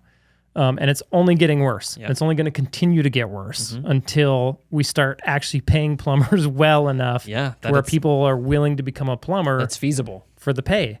Because right now you can go down to the smoothie bowl shop on the beach and make smoothie bowls all day and make more than you do as a plumber. Yeah. Why would you be a plumber if you can go sit on the beach and make smoothie bowls all day, right? Super easy. I'm going to go play and poop, or I'm going to go make smoothie bowls. I'm going to go be an apprentice and get like yelled at and like... Smoothie bowls pays better. Yeah. The people are really cool. Plus I'm at the beach working in the sunshine. What do I want to do with my life? Yeah. I think I'll go make smoothie bowls, right? So in today's day and age, it's not even like trying to attract 8 players. It's like, I just need to attract players, period. Right. Because right now, if you can just get players Right. and put this system in place that we talked about, you win. Like that's the battle between successful businesses and unsuccessful businesses is they just get the players, right? And then that person's over there trying to get the players, but the other guy's got all the players. Right. And so he wins the game. Right. So it's like whoever can control the labor is the one that's going to win the game. Sure. So in order to attract those people to your business, you've got to be willing to pay them more. Right. You've got to be willing to provide them a better place to work. You've got to be willing to get them a better vehicle. You've got to be willing to set them up for success. You've got to be willing to appreciate them when they do come work for you. And you've got to be able to like lead them and manage them in a way where they're actually effective. Right. And that's how you're going to win the game, right? And so a lot of guys in the beginning, they're scared to pay more because they don't think they can afford it because they don't have their pricing right. And then, you know, if they do get somebody in, they're scared to buy new vehicles and give them the nice tools. And really, they're scared to give them the freedom they need. Right. Yeah, definitely. So like LeBron James, right? If you were to hire LeBron James for your basketball team, and then you were to try to tell him how to dribble better or how to play basketball, right? And he's the expert. He would hate that. He Right. probably wants the freedom to go be LeBron James out on the ball court, right? And then really that's why you got him on your basketball team, because he's LeBron James. I don't even know who LeBron James is. He's a basketball player. I hope so. I'm just letting you say a not basketball player the whole time. Like, yeah, keep going. That'd No, be this is really good. funny. It would be funny. It's kind of the same thing like with your plumbers, right? You get these guys who are really good plumbers. They're really good at going and taking care of the customer. They're really good at doing residential service work. You got to come in and give them the freedom to like do their job. Yeah. Because that's like when you go to, you know, there's all these big companies. And if you're working at a company that's got 30, 40, 50, 60, 100, 200 guys, just by the nature of the size of the company, you lose a lot of the freedoms because they have to systemize so much more stuff because their business is so much more complicated just because of the scale, right? So if you can come in and create a business that allows them to have the freedom to actually do their job, then they're going to want to come work for you, right? They're going to have freedom. They're going to have better pay. They're going to have an employer that cares about them, and they're going to be set up for success. They're going to have the right tools, the right vans, the right equipment, all that good stuff. And you can afford all that as long as you're priced right. Right. Right? Yeah. That's what I think. We can even add on bonus. Let's have a bonus mistake. Bonus mistake number 4. Bonus mistake number 4. Like, if you were to say, out of what you've seen, what do you think a bonus mistake would be that you've seen? Let's see. Okay, we talked about pricing. That was sort of in the last one. That was sort of like number 3 is almost just like a pricing issue, right? Kind of, but it's not. It's like a. But it's framed in the sense of hiring good guys requires you be better priced so that you can afford them. And it's almost a limiting mindset mistake where your mindset is saying, well, we can't pay them more because, you know, we can't charge more because everybody else is charging this much. Right. They're expecting this much. Right. So the limiting mindset is, well, I don't want to upset the market because, you know, the market can't sustain it. Right. So for the 4th point, I mean, I don't know. I mean, a lot of stuff that we talk about is almost the 4th point where it's like there's a issue with marketing where guys don't know what marketing to get and when to get it. Yeah. And so then that's like a big mistake you make. Or they just like slack off on marketing because they've been burned by something within marketing. Right. And so then they'll be like, okay, well, I don't want to do any of that anymore because it burned me and I didn't see any results from it. Right. Or sometimes there's a limiting mindset. Okay, here's a good one. Limiting mindset is the plumbing business owner is like, well, I understand marketing because I've been burned by it. So I'm not going to touch it and I'm not going to accept any advice because I already know how to do this and I know what to look for. Right. So that's why I only do this. Yeah. And that, like, even that cadence and tonality of my voice, if we hear ourselves saying things in that way about our businesses, we're in a rough spot because we've just said, no, I'm good on that advice. I've been down this road and I know there's pain at the end of it. Yep. And it's an assumption that says, okay, so you know every aspect of this. You're absolutely an expert on marketing to say that it won't work on these things that are only like a year old. Yeah, exactly. Like you can say that you're an expert, and sometimes it comes from guys who've been in the business for 20, 30 years. Mm-hmm. But then I would gently push back and say, you've been in the business for 20 and 30 years, and yet this is where you're at? Dude, exactly. That means that you have not understood something or you've misunderstood something. Mm-hmm. And so we need to be, so mistake number 4, I would say, is like be open to criticism and to new ideas. Mm-hmm. Don't just turn away things because you've been burned by them before. Yep. Because like being open to those things is really important to our growth. Like it's important to your business growth and then just growth as the business owner as you're sort of moving towards stuff. Mm-hmm. I would say mistake number 4, like is in my mind would be very similar to that. It's kind of in the marketing, but they're scared to be different. They want to like, and you see this with a lot of guys who just start out. They want to, they don't want to upset they don't want to look silly. They don't want to look unprofessional. And so what they end up doing is they just end up blending in with everybody else. So I'm creating a logo that's very, normal looking, right, and very acceptable looking to them. Last name plumbing company, and very professional to them. And then it ends up just ruining their marketing. Right. And so, like you said, this doesn't work. Well, if you can have a logo and a brand that is disruptive, to quote Kick Charge, your marketing is going to work way better. Right. And if you can use humor and develop a personality in your marketing, and not be afraid to be different, then your marketing is going to work so much better. And some of those marketing things that maybe you tried out that didn't work, it might have been, number 1, that you just didn't have a good brand, and that's why it didn't work, because your brand doesn't actually disrupt and catch people's attention. But it might also be that you didn't have like the full marketing picture in play, and you're just trying this one thing. And that one thing only works when you have it supported by all these other things, right? So it's really just a lack of understanding of marketing in general. Which I think is like, I think a good mistake number 4 is probably just what you said, like a lack of understanding of marketing in general. Yeah. And but thinking they've got it all figured out. Yeah. And like it makes sense though, right? Because it's like you're a plumber, you decided to start your own business. Nobody probably in your whole tenure as a plumber has been like, we should talk about marketing. Like it's, apprentice year 3, let's talk about marketing. Like nobody like actually, there's no education about it. Yeah. So then guys make the same mistakes because it's just like, there's like Yelp and Angie's List, like, hey, we got your back, plumber. And you're like, thanks, this is awesome. And then 6 months down the later, you're like, I don't think I like these guys. I don't think this is working well. And then that can sort of create bitterness and jadedness toward the whole system. I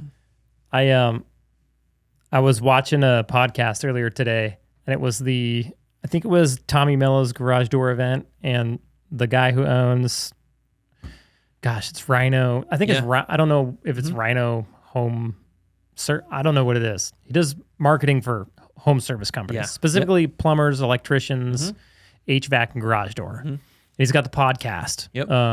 What's the name of the podcast? I can find it because it's good. Because it is a good podcast. Like if you're listening to this, you should listen to that podcast. Let me find it really quick. Because I can while you're talking. Yeah. So he was on stage giving a presentation. He was talking about marketing, right? To the point. Home Services podcast. Yeah, it's a check good it one. out, everybody. It's Definitely. a good one. Definitely check it out. He's got some good guests on there. Yeah. Good marketing information. Yeah. Good stuff. Yep. So he's up there talking about marketing. He's kind of talking about this topic of that, if you've got a good solid brand and that you can be humorous and you can be disruptive, then that's going to do so much better in your marketing. And he's talking like from experience, right? Yeah. Like he sees the numbers behind it. And, we've got Plum Social where we do your social media, and we can say, like, your social media is so much more effective if you've got a good brand. Yeah. Like with colors and a logo that are like disruptive in the market, recognizable. It does way better. So he shared, and it was perfect. He shared Kmart's commercial. I shipped my pants. Oh, dude, that commercial crushed. Like, I don't know anybody that didn't see that commercial or who hasn't heard about it or who doesn't remember it when you mention it, right? Yeah. And it was when, everybody was, it was like at the beginning of like, hey, we can actually like send stuff to people's house. So now you don't have to come in the store. And Walmart at the time was just killing Kmart to death, right? With in-store purchases. Kmart was slowly dying. And so they launched this ad campaign of, I shipped my drawers. I shipped my pants. I shipped my pants, right? And dude, it was just like they weren't afraid to go out and be different and disrupt the market and do something funny. And it paid off huge for them. Right. And so the same is true for your plumbing business. Like I remember we ran an ad in the beginning where it was our little prospector guy. He had a house behind him and there was a toilet, like a broken toilet sitting next to the prospector guy. And there was like a hole in the roof with like an explosion that came out. And it's like, he was like, you broke it, we fix it. Right. And it was funny. Yeah. And I got all the time people being like, dude, I saw, that was so funny. I saw your thing with the toilet flying through the roof of the house. That was rad. But it was totally different. Even just our colors and us having an avatar being bright purple and bright green was totally different. Yeah. And I was never afraid to do things that were silly, different, funny, grab your attention. I think it paid off big time. Yeah. Don't be afraid to disrupt your market because I mean, humor, it garners goodwill. Yeah. Because when you're like, wow, that's funny, you're like, wow, I feel warm and fuzzy towards this all of a sudden. Yeah, you provided some value to the customer. Yes. Like we use a lot of memes in our social media.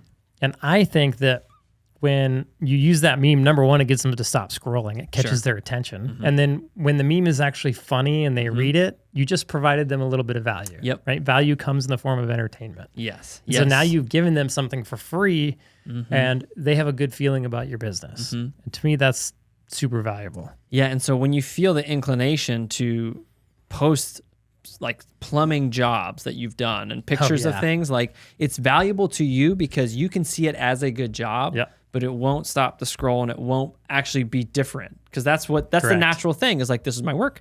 Look at my work. It's a good job. And then the average consumer is like, looks like stuff to me, like plumbing. I don't know. Good job, I guess. I don't know. I saw another plumbing company's commercial that I thought was really good. They were running YouTube ads and TV commercials. And it just shows like you see feet like from the knees down and you see a toilet and you see a guy like peeing in the toilet or you hear it, right?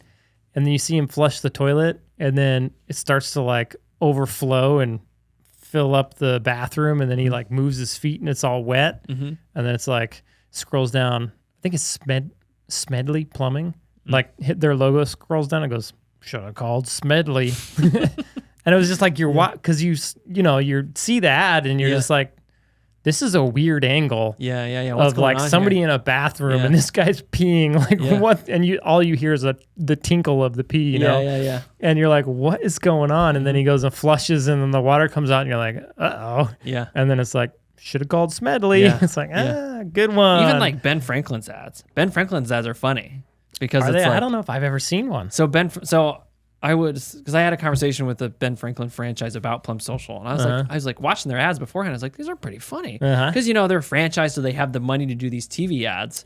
And like so, typically there's like a guy in a Ben Franklin outfit who's like telling you about plumbing, but then there's usually a guy who's like dressed up like a broken pipe, and he's like, "Hey guys, I don't feel so good." And he's got like a stick like sticking out of his head. He's like, "I think something's wrong with me," and the homeowners are like, "What is that?" And then Ben Franklin's like, "Whoa, this is a broken pipe," but it's just funny because then the guy's like. He just does funny things. You're like, wow. Like, and it made me go watch other ads. It's like, I kind of like this. Like, this is silly. And I think the fear is that guys think it will reflect that they're silly, that they're not real, they're not serious, they're not professional. But you can definitely be professional. Think about all the ads you've ever seen in your lifetime that were funny for a very professional company that you were like, that was a good ad. And it made you it doesn't necessarily make you think of them as unprofessional. It just makes you remember who they are, right? And that should be your whole goal as a business owner. And I think like in that whole marketing piece is just not understanding, not valuing attention. Right. And you could almost call it influence, right? So we see in today's day and age, like all the social media influencers and how much attention they can grab and then how much money they make because of the attention that they have. And you can do that on a micro scale with your plumbing business. And that's how you have really effective marketing is you just become really good at getting people's attention. Right. And a lot of that, you can grab a lot of that attention through, being humorous in your ads, being different with your branding, and just providing that value to the marketplace. Yeah, and that's cool because that really ropes us all the way back to our very first point because that was talking about how to structure your day so you make time for you to attend to things. Yep. So it's at the end of the day, it's about attention. Like when you get enough sleep and you structure time in your morning to go, what should I pay attention to today? Because that's what you're telling yourself. Yep. I need to pay attention to the problems that I actually need to solve today. Yep. And I need to not mess with the problems that I don't need to spend time on. Yep. I mean, it's the same translation in the marketing where you're saying, how do I grab my customer's attention? Yep. Yep. Because it's all about attention, and what we sink our attention into is kind of like what's the second half of that thought? Because that even translates like if my attention is focused on my phone instead of my family, that's communicating to them a value statement. Yep. You value your phone more than you value your family. Exactly. Yep. Right. I value myself more than I value my family because I'm gonna do this with my attention. Yeah. And like attention is really where we start to change things. Yeah. Definitely. Yeah.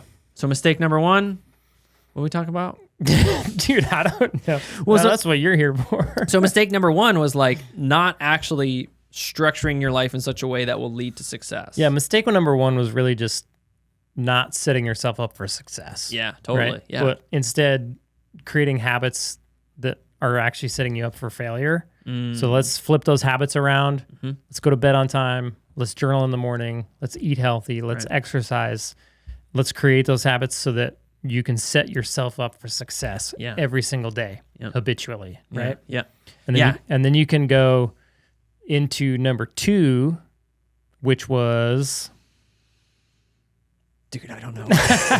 Number 3 was focusing on the wrong things. Yeah. I don't remember. We'll have to go watch the podcast again. Let's come back to it, man. But I mean, the whole thing was really just like, hey, let's set ourselves up for success. Let's identify the things that we need to be doing in our business to push forward. Let's not focus on things that we don't need to be focusing on too early in our business. And let's do a good job to like understand all the facets of our business. Let's do a good job on how pricing affects our business, how marketing works, how the way we go about our work works, and let's develop a trust in the system. Yeah, Don't freak out that it's all going to explode someday, because if you can just get the system in play, it's going to work out for you. Yeah. Yeah. Cool, man. Cool, man. I'm going to go get a donut.